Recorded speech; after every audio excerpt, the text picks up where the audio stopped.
할렐루야, 반갑습니다. 여러분. 사순절 31일차 말씀을 나눠봅니다. 예레미야 32장 1절에서 15절까지입니다. 유다의 스드기야 왕 열째 해 곧 느부갓네살 18째 해에 여호와의 말씀이 예레미야에게 임하니라. 그때에 바벨론 군대는 예루살렘을 에워싸고 선지자 예레미야는 유다의 왕의 공중에 있는 시위대들에 갇혔으니 이는 그가 예언하기를 여호와의 말씀에 보라, 내가 이 성을 바벨론 왕의 손에 넘기리니 그가 차지할 것이며 유다 왕 시드기야는 갈대아인의 손에서 벗어나지 못하고 반드시 바벨론 왕의 손에 넘겨진 바 되리니 입이 입을 대하여 말하고 눈이 서로 볼 것이며 그가 스드기야를 바벨론으로 끌어가리니 스드기야는 내가 돌볼 때까지 거기 있으리라. 여호와께서 이와 같이 말씀하시니라. 너희가 갈대아인과 싸울지라도 승리하지 못하리라 하셨다 하였더니 유다 왕 시드기야가 이르되 내가 어찌하여 이같이 예언하였느냐 하고 그를 가두었음이더라. 예레미야가 이르되 여호와의 말씀이 내게 임하였느냐 이르시기를 보라, 내 숙부 살룸의 아들 하나멜이 내게 와서 말하기를 너는 아나돗에 있는 내 밭을 사라. 이 기업을 물을 권리가 내게 있느니라 하라 하시더니 여호와의 말씀과 같이 나의 숙부의 아들 하나멜이 시위대들 안 나에게 와서 이르되 청하노니 너는 베냐민 땅 아나돗에 있는 나의 밭을 사라. 기업의 상속권이 내게 있고 물을 권리가 내게 있으리니 너를 위하여 사라 하는지라. 내가 이것이 여호와의 말씀인 줄 알았으므로 내 숙부의 아들 하나멜의 아나돗에 있는 밭을 사는데 은 17세겔을 달아주되 증서를 써서 봉인하고 증인을 세우고 은을 저울에 달아주고 법과 규례대로 봉인하고 봉인하지 아니한 매매 증서를 내가 가지고 나의 숙부의 아들 하나멜과 매매 증서에 인친 증인 앞과 시위대들에 앉아 있는 유다 모든 사람 앞에서 그 매매 증서를 마세야의 손자 네리야의 아들 바룩에게 붙이며 그들의 앞에서 바룩에게 명령하여 이르되 만군의 여호와 이스라엘의 하나님께서 이와 같이 말씀하시기를 너는 이 증서 곧 봉인하고 봉인하지 않은 매매 증서를 가지고 토끼에 담아 오랫동안 보존하게 하라. 만군의 여호와 이스라엘의 하나님께서 이와 같이 말씀하시니라. 사람이 이 땅에서 집과 밭과 포도원을 다시 사게 되리라 하셨다 하니라. 아멘. 먼저 1절은 이 아나돗 밭 매입 관련 예언이 주어진 때가 이 유다 마지막 왕 시드기야 제10년 곧 예루살렘이 바벨론 군대에 의해서 함락되기 직전 해인 BC 587년임을 밝혀주고 있는데요. 그리고 2절에서 5절은 아나돗 밭 매입 관련 이 예언이 주어진 환경적인 배경을 보여주고 있고 당시에 예루살렘이 바벨론 군대에 의해서 포위된 상태였고 예레미야는 예루살렘의 멸망과 시드기야의 사로잡힘과 포로됨을 예언함으로 말미암아 시드기야에 의해 왕궁 시위대들에 갇혀 있던 상황이었습니다. 그리고 6절에서 11절은 예레미야가 하나님의 명령에 순종하여 사촌인 하나멜의 아나돗 밭을 매입한 사실을 보도하고 있습니다. 예레미야는 시위대들에 갇혀 있을 때에 하나님으로부터 그의 사촌 하나멜의 아나돗 밭 매입 요구에 대한 예고와 매입 수용 명령을 받고 하나멜이 그에게 와서 밭 매입을 요구하자 매매 계약서를 작성한 후에 은 17세겔을 주고 밭을 매입한 것입니다. 12절에 15절은 예레미야의 아나돗 밭 매입 절차 완료 후에 후대 유다 땅 매매 예언을 통한 선민 회복의 확실성에 대한 간접 예언을 보도하고 있습니다.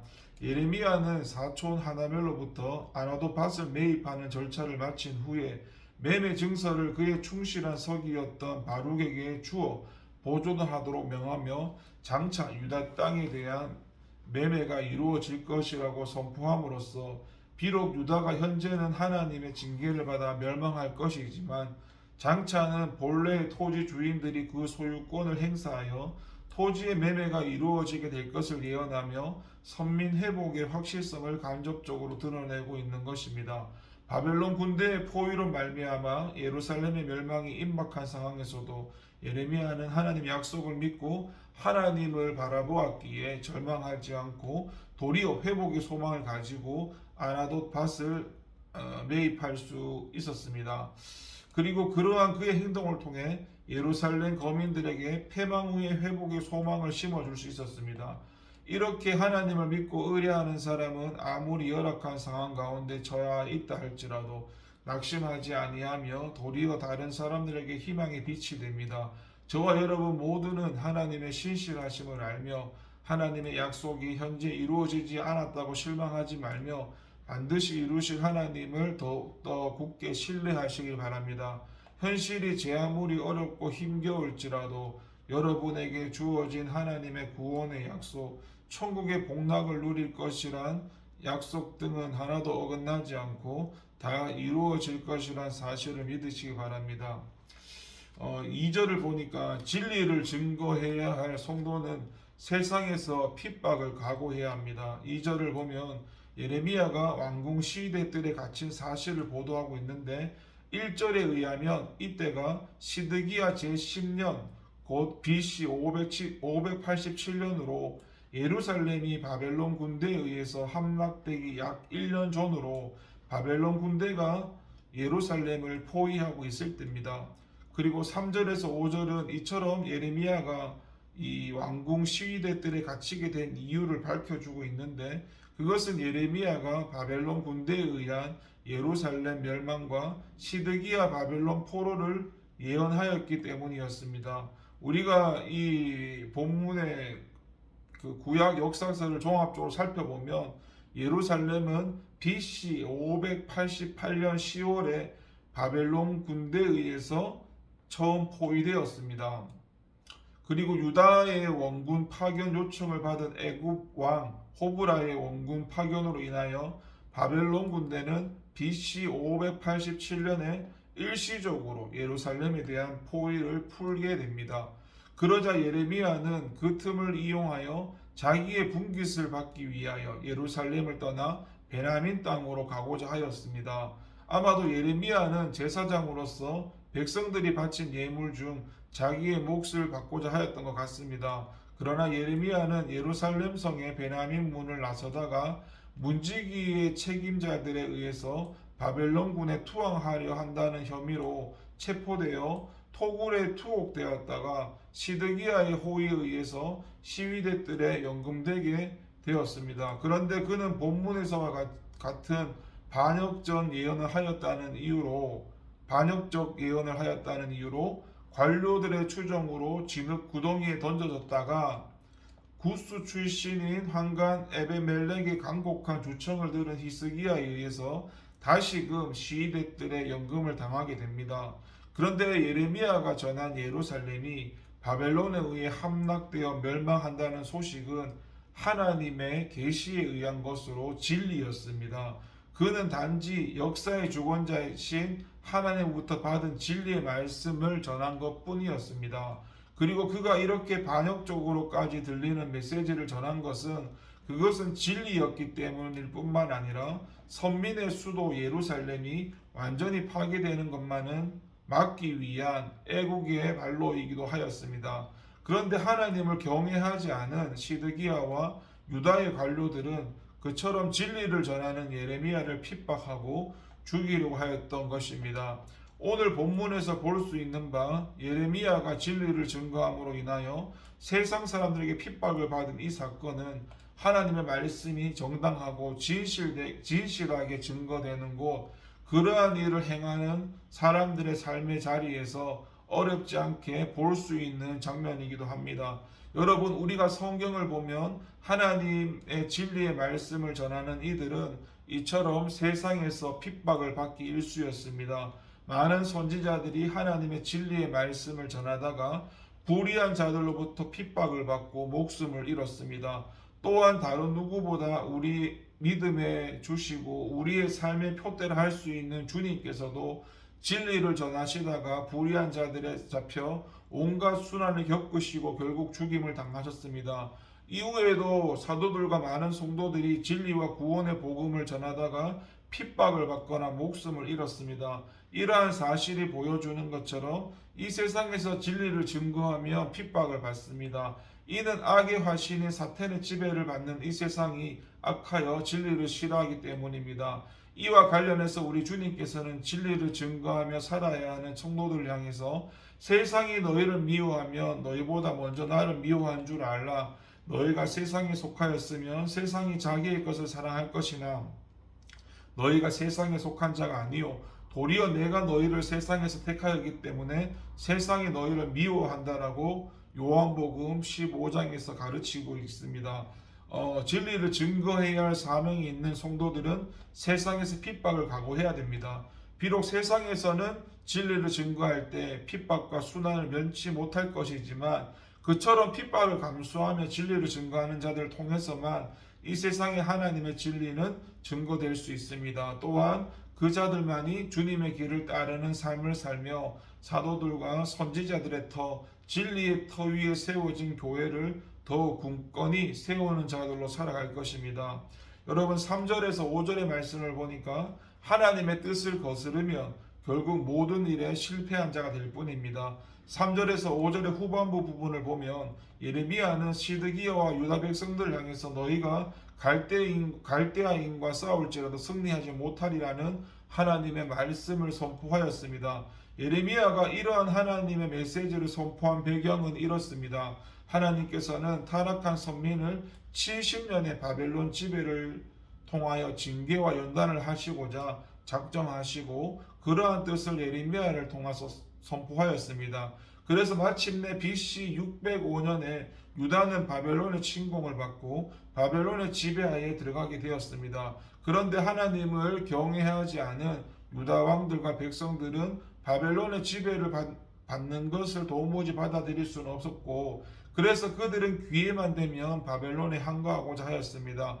바벨론의 제3차 유다 침공은 여호야김이 바벨론에 항거함으로써 초래된 것이었고 요아김은 바벨론 제3차 침공 당시에 전사하고 그를 이은 요아기는 바벨론의 포로로 잡혀가고 말았습니다. 그리고 그를 대신하여 시드기야가 바벨론 왕에 의해 유다의 왕으로 임명되었는데 그런데 시드기야 역시 주변 나라 및 애국과 동맹을 맺고 바벨론에 항거하였습니다. 그리고 그 결과로 BC 588년에 제4차로 바벨론의 침공이 단행되었고 바벨론 왕은 유다의 모든 성읍 등 함락한 후에 예루살렘마저 함락하기 위하여 예루살렘을 포위하였습니다. 이러한 상황에서 예레미야는 시드기야와 유다 백성들을 향하여 바벨론의 유다 지배는 하나님의 뜻이므로 바벨론에 항거하지 말고 항복할 것을 거듭해서 촉구하였습니다. 그러나 시드기야와 유다 백성들은 예레미야의 말을 듣지 아니하였습니다. 그들은 자신들의 힘으로 예루살렘을 지켜낼 수 있다고 생각하였습니다. 특별히 그들에게는 나름대로 믿는 구속이 있었는데 그것은 바로 애굽이었습니다. 그들은 애굽이 자신들을 도와주는 한 예루살렘은 망하지 않을 것이라 생각하였습니다. 실제로 바벨론은 애굽 왕 호브라가 원군을 파견하자 예루살렘에 대한 포위를 풀고 일시 물러가기도 하였는데 그리고 이로 인해서 시드기야와 유다 백성들은 예루살렘을 지킬 수 있다는 신념을 더욱 확신 있게 가질 수 있었고 바벨론에 결사항전할 것을 결정하게 되었던 것입니다. 바로 그러한 상황에서 예레미야는 너희가 갈대아인과 싸울지라도 승리하지 못하리라는 하나님의 말씀을 선포한 것입니다. 그리고 이 말씀대로 예루살렘은 시드기야와 유다 백성들의 기대와는 달리 바벨론 군대에 의해 함락되어 파괴되어 말았습니다. 이는 인간이 하나님의 뜻을 거스르면 반드시 실패하게 된다는 것을 보여줍니다. 여러분 성경을 살펴보시기 바랍니다. 누가 하나님의 뜻을 거스르고 성공하였습니까? 아무도 없습니다. 하나님의 뜻을 거스르는 자는 한결같이 실패하였습니다. 그들 중 제 아무리 높은 자리에 있던 자라 할지라도 제 아무리 커다란 힘을 지닌 자라도 예외가 없었습니다.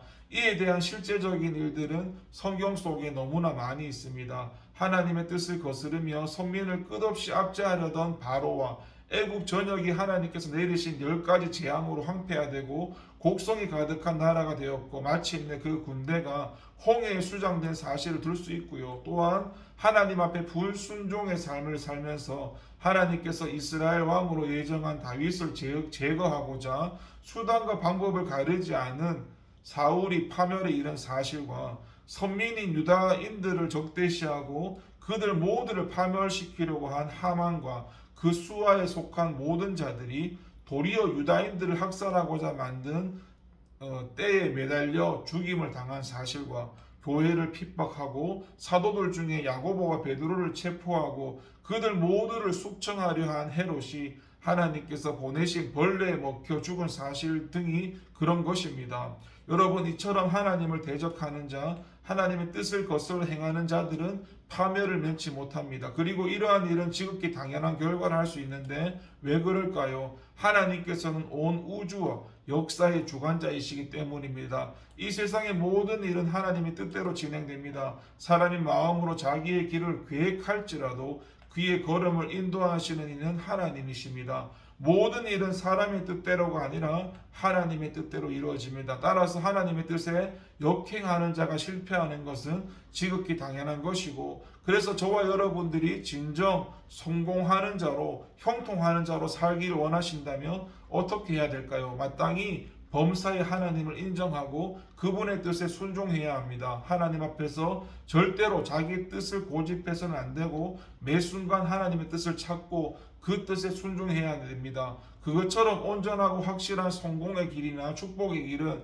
정녕 어디에도 없음을 저와 여러분들이 깨달아야 됩니다.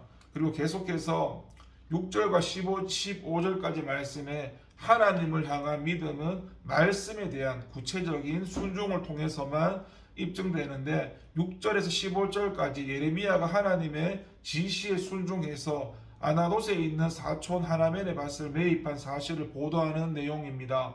하나님께서 예레미야를 향해서 사촌 하나멜의 밭을 사도록 지시한 때는 유다의 멸망이 임박한 때였습니다. 예레미야가 하나님부터 하나멜의 밭을 매입하라는 지시를 받은 것은 그가 왕궁 시대 때에 연금되었을 때인데요. 우리가 이때가 바벨론이 예루살렘을 포위하고 있던 시드기야 제10년 곧 BC 587년이었던 사실을 1절에서 살펴보았습니다. 이때는 예루살렘의 멸망이 1년도 채 남지 않은 때였고요. 그래서 이때 밭을 산다는 것은 참으로 어리석은 짓이었고요. 물론 예루살렘이 멸망하지 않을 것이라고 생각하는 사람들에게는 밭을 매입하는 일이 가능할 수도 있습니다. 하지만 예레미야는 예루살렘의 패망이 임박하였다는 것을 알고 있었고, 그래서 그가 이때 밭을 매입한다는 것은 그 스스로 입장에서도 지극히 어리석은 일이라고 할 수 있습니다. 사실 하나님의 유다 패망 계시가 아니라도 예루살렘이 포위되어 있는 국가적인 절대 위기의 상황에서 밭을 매입한다는 것 자체가 미련한 일입니다. 그럼에도 불구하고 그는 하나님의 지시에 따라 숙부의 밭을 매입하였고, 그것도 하나님의 지시에 대한 이유도 묻지 않고 했습니다. 그것은 하나님 말씀에 대한 그의 절대적인 믿음의 표현이었고, 그는 하나님의 말씀을 받아 유다와 예루살렘의 패망을 선포하면서도 또 한편으로 동일하게 하나님의 말씀에 따라 70년 후에 선민의 회복에 대해서도 예언하였습니다. 예레미야는 바로 이러한 선민의 회복에 대한 하나님의 약속을 절대적으로 신뢰하였기에 하나멜의 밭을 매입한 것입니다. 그리고 예레미야는 하나님의 지시에 순종함으로 그분과 그분의 말씀에 대한 자신의 믿음을 보였고, 이와 마찬가지로 우리가 하나님에 대한 믿음 역시 다른 무엇보다도 하나님 말씀에 대한 구체적인 순종으로 드러나야 하고, 하나님에 대한 믿음은 순종이란 행위로 시험됩니다. 행위가 따르지 않고 그 믿음은 진실한 것이 아니죠. 행위는 믿음의 진위를 판별하는 시금석입니다. 믿음은 단순한 지적 활동이 아니고 믿음은 사고와 행동을 연결시키는 것이고, 또한 그것은 하나님의 성품과 하나님의 신실하심과 하나님 그분의 말씀의 진실하심에 대한 전인격적인 반응입니다. 그래서 성경은 행함이 없는 믿음은 그 자체가 죽은 것이라고 단정적으로 말씀하고 있습니다. 여러분, 우리가 진정 하나님을 믿고 그분의 말씀을 믿는다면 순종으로 그 믿음의 진실성을 보여야 합니다. 성경에는 인간적인 측면에서 볼 때 참으로 순종하기 어려운 말씀들이 많습니다. 그러나 우리가 진정으로 하나님을 믿는 자들이라면 우리는 그분의 모든 말씀에 대하여 절대 순종해야 합니다. 저와 여러분은 예레미야처럼 하나님 말씀에 대해서 그것이 무엇이든지 절대 순종함으로 저와 여러분의 하나님께 대한 믿음을 보이시길 바랍니다. 순종의 행위를 통해서 저와 여러분의 믿음이 진실한 것임을 보이시길 바랍니다. 기도하겠습니다. 하나님 아버지 감사합니다. 믿음은 순종이라는 것을 다시 한번 깨닫고 하나님 상황과 환경을 바라보지 않고 이익과 만족을 바라보지 않고 주님 말씀하실 때 주님 말씀하실 때 그 길을 따라갈 수 있는 저희가 되게 하옵소서. 예수님의 이름으로 기도합니다. 아멘.